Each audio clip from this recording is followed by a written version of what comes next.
The moment I discovered my wife cheating, my world didn't just crack. It splintered into countless jagged fragments, each one cutting deeper than the last. I'm Jake, just an ordinary guy who thought he had everything. A loving wife, a comfortable home, and a life I'd spent years building. 5 years ago, I walked away from it all without a word, vanishing like a ghost. Now she's found me, and I'm forced to confront the wreckage I left behind. Let me take you back to the beginning. I met Sarah in college. Her laugh lit up the lecture hall, like nothing else mattered in the world. She had this wild spark in her eyes that made me feel alive. We were young and foolishly in love. After graduation, we built a life together in a small suburban house with a creaky porch and a backyard we dreamed of filling with children someday. I worked as a mechanic, hands always smudged with grease, while Sarah taught at the local elementary school. Life wasn't perfect, but it was ours. Movie nights on the couch, her stealing fries off my plate, the way she hummed off-key while washing dishes. Those small moments felt like forever, but forever began to fray. It started subtly, like a thread slowly unraveling. Sarah stayed late at school more often, citing parent meetings or grading papers. I came home to an empty house, the silence louder than it should have been. Her phone was always face down, and when I asked about her day, her answers were vague, her smile tight. "Just busy," she'd say, brushing it off. I told myself it was nothing, just work stress. But doubt is a quiet poison. It sneaks in, settles deep, and soon you're questioning everything. One night, I couldn't shake the feeling pressing on my chest, heavy and unyielding. Sarah said she was meeting a colleague to plan a school event, but something in her voice, too casual, too rehearsed, made my skin crawl. I don't know what possessed me, but I followed her. My truck rumbled behind her car as she drove past the school, past the coffee shop she mentioned, and into an unfamiliar part of town. She pulled into the parking lot of a dimly lit bar. My heart pounded as I watched her walk inside. I sat in the truck for an hour, gripping the wheel, telling myself to leave, but I couldn't. When I finally pushed through the bar's heavy door, the smell of stale beer hit me. There she was, my Sarah, tucked into a corner booth, laughing with a man I'd never seen.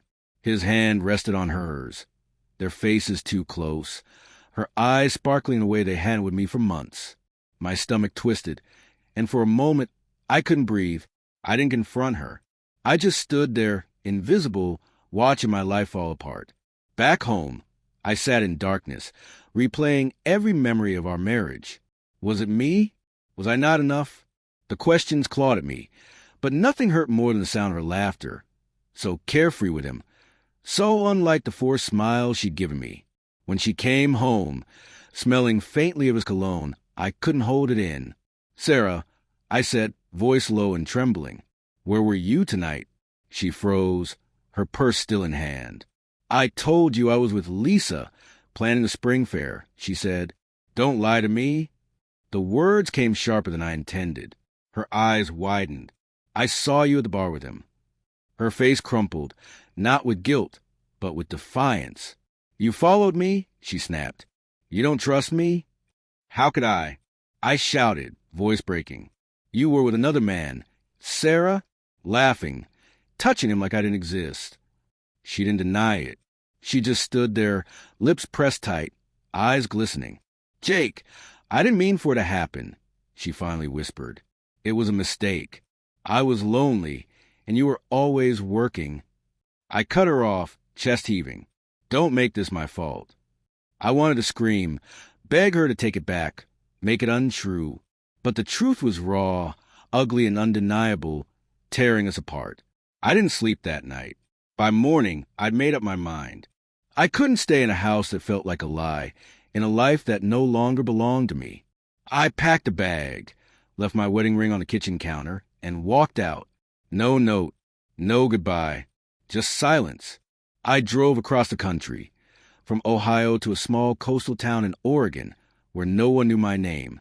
I fixed boats, lived in a one-room apartment, and tried to rebuild a life from the ashes of the one I'd lost. But the pain followed me, a shadow I couldn't outrun. 4 or 5 years, I kept my head down, avoiding anything that reminded me of her. No social media, no calls home, no ties to the past. I thought I could escape, but last week I saw her. I was grabbing coffee at a local shop when the door chimed. There she was, Sarah, pale, her eyes locked on mine. She looked older, worn, like the years had been heavy on her too. "Jake," she whispered, "I've been looking for you." I froze, coffee cup burned in my hand. "Why?" I managed to choke out. "I needed to find you," she said, stepping closer, tears brimming. "I messed up. I know I did, but I never stopped loving you. I've spent years trying to fix what I broke." Her words crashed into me like a wave, stirring all the pain I'd buried.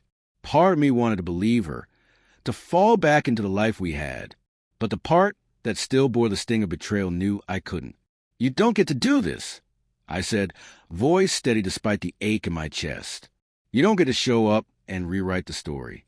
You broke us, Sarah, and I had to learn to live with that." She cried softly, her sobs twisting my heart, but I didn't reach for her. "I couldn't. I'm sorry," she whispered, but it wasn't enough. Never would be. I walked away, leaving her standing in that coffee shop, just as I had left our home 5 years ago. I didn't look back. Some wounds don't heal, no matter how much you want them to. And as I stepped into the salty Oregon air, I realized I wasn't running anymore.